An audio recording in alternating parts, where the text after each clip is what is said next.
In the vast, icy Arctic Ocean, have you ever seen a walrus, without whiskers? Meet Walter, a baby walrus whose face was as smooth as a polished stone. Now, for a walrus, whiskers are everything. They're like super-sensitive GPS antennas for finding clams in the dark, murky water. But Walter, he had none.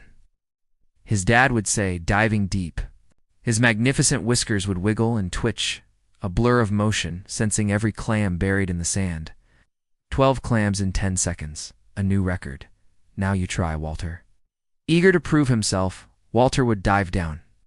But in the pitch-black water, he was completely lost. He couldn't see a thing. He'd flail around with his flippers and bonk, smack right into a rock. Bonk. He'd bump headfirst into a very grumpy crab. Ah, I can't find anything, he'd sputter. My face is useless. The other young walruses weren't very kind. Ha ha ha. Look at smooth-faced Walter. They'd jeer from the ice floes. He looks like a giant tusked grape. How will you ever hunt? You'll starve. Whiskers are what make us walruses. And they were right. Without those sensitive whiskers, Walter couldn't feel the tiny vibrations of clams hiding in the mud. He bumped into everything, his smooth face a liability in the world of underwater hunting. He got desperate, tried painting whiskers on his face with dark mud, but they washed off instantly. He tried gluing on seaweed, but it just floated away. He even borrowed a friend's shed whiskers. But of course they didn't work.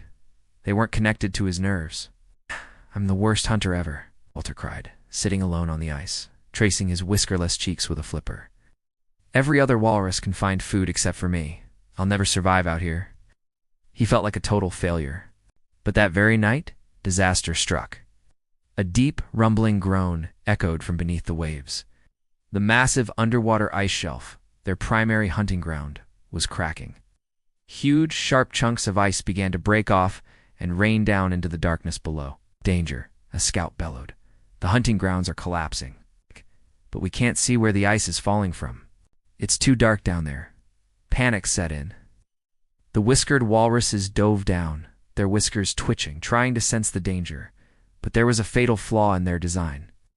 My whiskers feel the clams below, but not the falling ice from above. One shouted. I can't tell where the danger is coming from.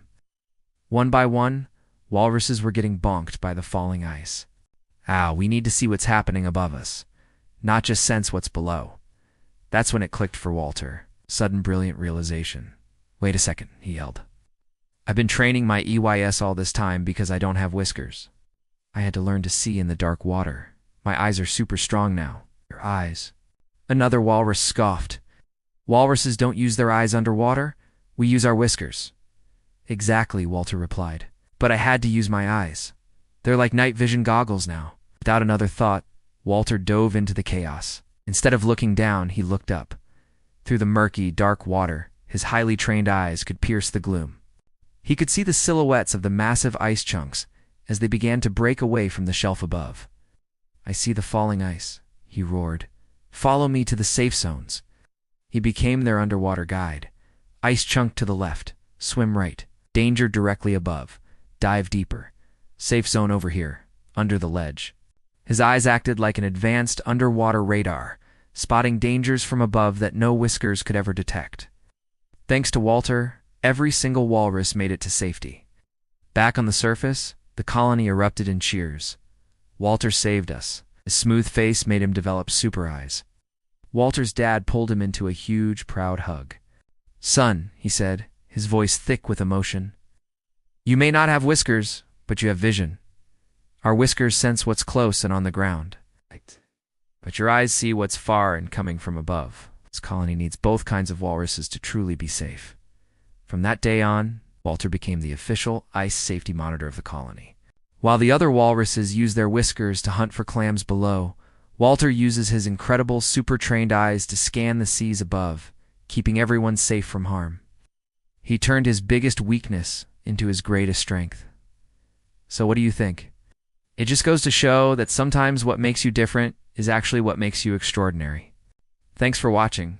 If you loved Walter's story, don't forget to hit that like button and subscribe for more amazing tales. I'll see you next time.